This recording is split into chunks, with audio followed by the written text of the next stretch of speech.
প্রস্তুতি হন। এই জন্য আমি সকলকে শুকরিয়া জানাই। তারপরে উলামায়ে কেরামকে, আর উলামায়ে কেরামের উদ্দেশ্যে আমার একটা কথা থাকবে, শুধু উলামায়ে কেরাম না, সকলের উদ্দেশ্যে।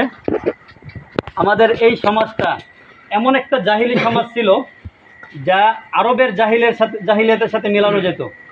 আমরা নামে মুসলমান ছিলাম, কিন্তু কাম ছিল আউস খাজরাজের চেয়ে খতরনাক। কিন্তু এই উলামায়ে কেরামের উসিলা আলহামদুলিল্লাহ আমাদের এই সমাজটাকে অনেকটা ঠিক করে দিয়েছেন।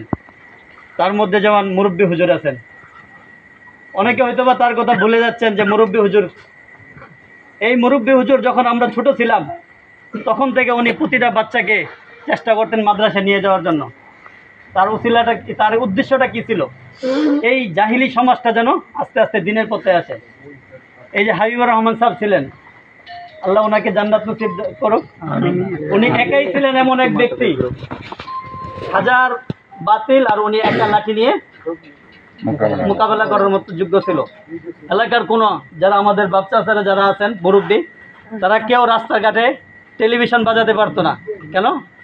এই মুরব্বী, এই হাবিবুর রহমান সাহেবকে দেখলেই সবার মাথার ঘাম বেড়ে যেত, হুজুর আসতে না জানে কি করে। আর সঙ্গে থাকতো একটা কি মুগুর লাঠি। কেন উনি এত সফল হয়েছিলেন? তখন একটাই এখলাস ছিল, ওনার অন্তরে দরদ ছিল যে আমার এই জাতিটাকে আমি কি করব, এই জাহিলিয়াত থেকে উদ্ধার করব। এই জন্য আমি প্রতিটা আলেমকেই বলবো, তাদের থেকে আমাদের সবক নেওয়া উচিত এবং তাদেরকে কদর, যতদিন তারা জীবিত আছে তাদেরকে কদর করা উচিত। আরেকটা বিষয় বলে আমি শেষ করতে চাই, সেটা হলো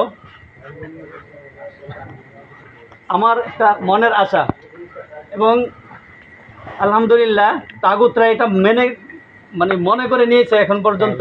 এটা হলো